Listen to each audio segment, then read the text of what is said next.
Mooresville, North Carolina police officer arrested for spying on her ex's new girlfriend, new wife, or something. Mooresville, North Carolina. The story comes out of another case of misusing flock. So we got a press conference with the chief, I think. We'll see here in a minute. Chief of the Mooresville Police Department. Let's get this, share the screen. Let's get this thing going. It's about 15 minutes, 19 minutes, something like that. So let's get the full screen We've going. got officials with Mooresville Police Department giving an update on an officer who is facing some charges and has been arrested. Let's listen in. Right is Captain Corey Ciccarelli, who is the officer's commanding officer. So while conducting an audit of its license plate reader, the LPR system, Mooresville Police Department discovered an MPD officer accessed the system for personal reasons. As a result of this information, a criminal investigation into the officer's actions was initiated and subsequently revealed the officer accessed the LPR system 31 times for personal use. The officer was also untruthful about the reasons for looking up the LPR data. On August 5th, 2026, Officer Elizabeth Snowman was charged with accessing computers and was taken to the Iredell County Jail, where she received a $5,000 secure bond. So flock and LPRs have been all over the news. This is frustrating and aggravating at the same time. But I know you're going to have questions, so I'll take your questions. Chief, can you clarify if Mooresville has these branded cameras or if these were accessed from use in another county? No, these are our cameras. Okay, and this was, she was looking for activity in Mooresville town limits? Yes, she was looking for, so let me tell you what she was looking for.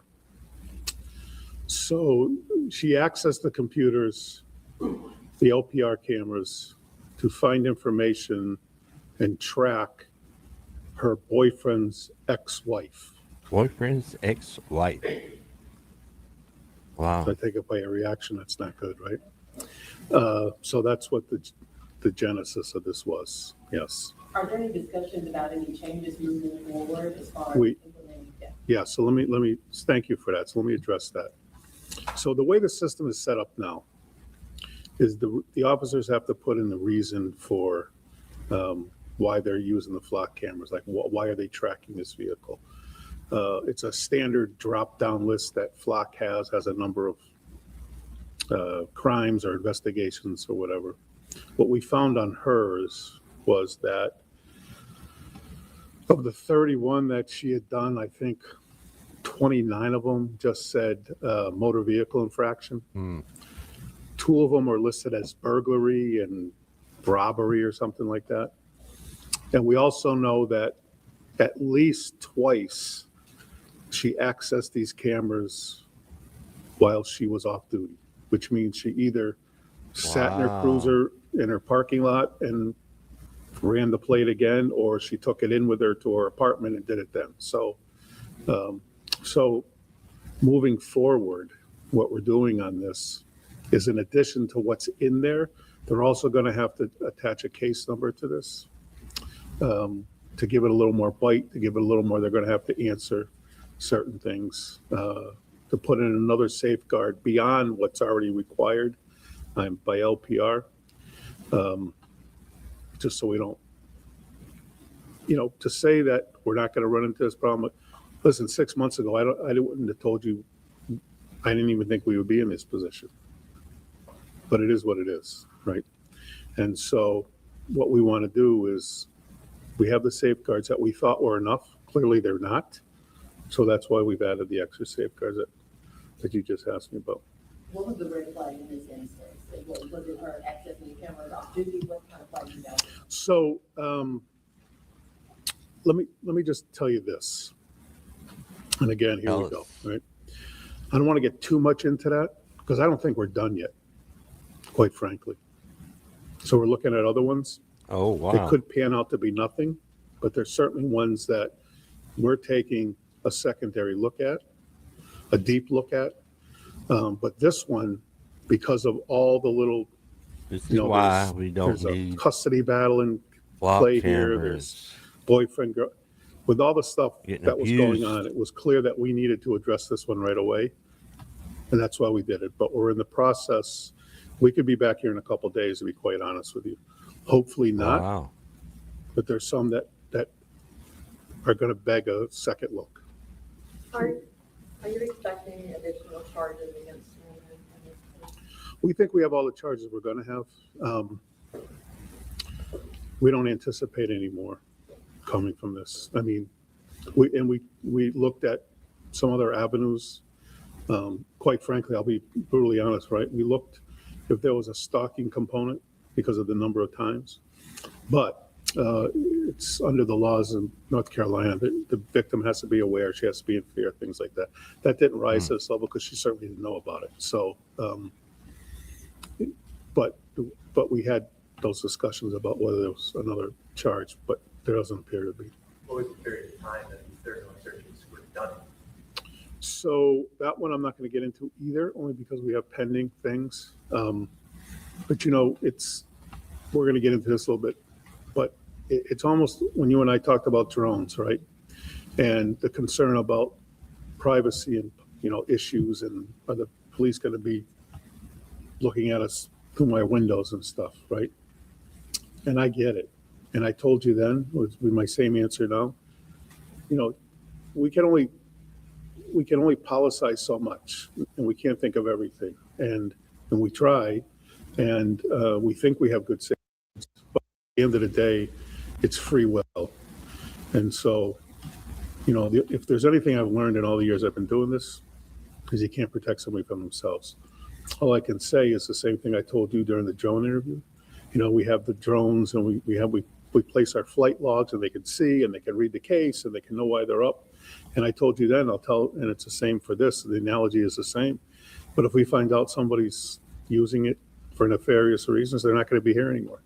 And listen, I know we're going to take a hit publicly on this. I get it. I think what bothers me most about this is, you know, nobody's going to know who Elizabeth Snowman is 6 months from now. But what they're going to know, especially the people that believe that LPR should not be out there, is that this is another log on the fire for those guys. Yes. To keep that flame going about why, and look at this, there's another cop abusing the system. That's Another what bothers cop me abusing the most, system.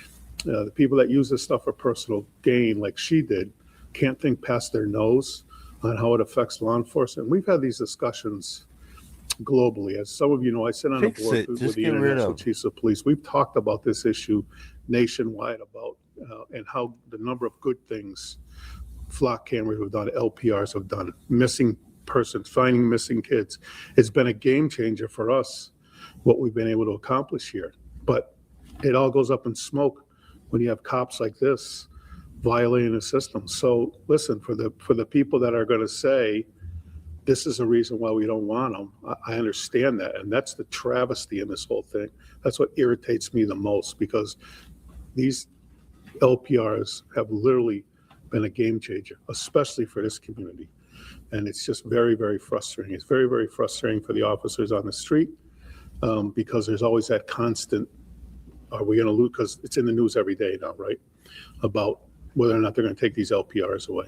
And this just adds When you to it. said we could be back here, like, say, in a day or so, because of these, there are other cases, are they involving other members of the police department? Yes. Yes. You Yeah, bet. thanks, because that was my reaction. With this case, and then if there are, you know, other investigations going on like this, given what you just said, some people really seem to hate these things. Sure. Would there ever be like a tipping point where you would say, you know, maybe the negatives outweigh the positives? Yeah, you know, I get it, right? And I appreciate the question. I think I would ask it too if I was standing over there. What I can tell you is that the good that these systems do, my own personal, and you can say I'm biased, but I've seen what these systems do when used correctly. I've seen the lives that they saved. I've seen the bad people that we've gotten that have come through this town that shouldn't be here, that were here for only to, do whatever they're going to do and get out of here as quickly as he can. We solved an armed robbery that was being done across North Carolina a couple of years ago. These guys were robbing pharmacies, masked. They're going all over the state. Nobody had caught them yet.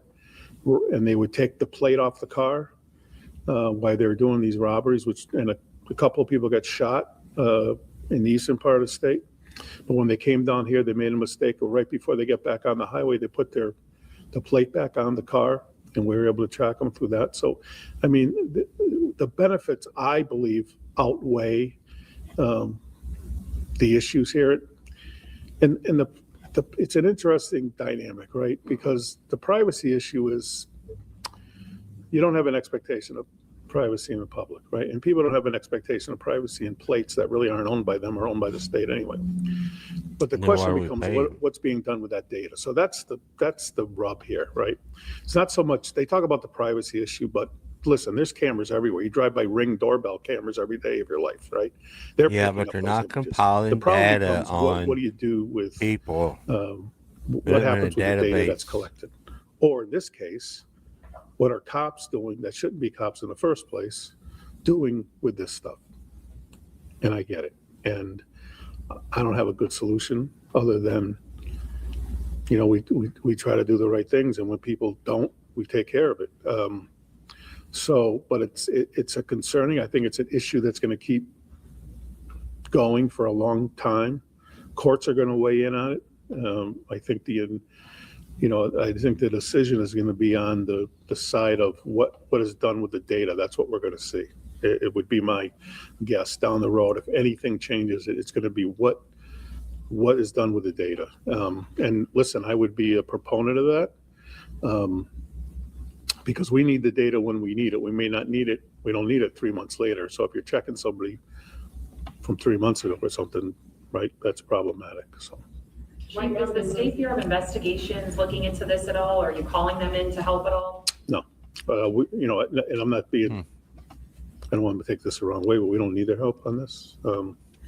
This falls under us. If we didn't have the tools or the ability to do it, absolutely, I would call them in. I don't want to get a long-winded answer, but, this police department, we worked because we understood the growth. We understood where we would be. We understood 5-6 years ago where we would be at this point with the growth and everything that comes in. It just brings in a different element to the town, right? So we made it very clear, and we worked very hard to bring in officers from literally, we're very fortunate.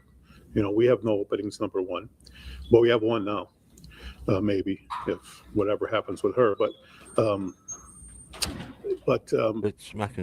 we've been very fortunate with people we brought in here, and we've tried to bring in some of the best people we could find, literally from all over the country. And we've hired people from the SBI. They now work for us, so that we can do our own investigations. We can do what we have to do because we knew that this was coming with the growth. It just happens with growth. You're going to get more crimes and things like that. So we understood that. So this is something we've been preparing for. So yeah, so we don't need anybody to come in and do our investigations. Just a quick follow-up on that. You said she may or may not still be employed. Is she? Well, that decision is made by HR. That's not our decision, right? That's an HR function. That comes under them. We charge, whatever we have to do, whatever HR is going to do is their business. So she is still employed as of this point? Yep. Mm-hmm. On leave, paid leave, anything like that? That hasn't even been determined yet because she was working today. So technically she's getting paid for today anyway, even though she may be spending most of that day in the jail. So that's an HR issue. Just do a quick logistical question. How many bot cameras does Mooresville have? Yeah, I'm not gonna get into that. But what is the retention? How long are the plates held in the system? I think we have the ability to go back 6 months to take a look, but more than that, I think we have to notify Flock, right? We get involved with Flock. I don't know what their retention schedule is, but it's not. But then there has to be reasons, and it's a whole they have a whole protocol if we want to go beyond that for things. Because, you know, a lot of these are done in investigations, and something may have happened 2 weeks ago with a vehicle on something, and then now we're 2 weeks into it, and something else happened again, and somebody says, hey, I think that's the same car that was here. Let's check, go back and look at the reports and see where that, and we connect the dots.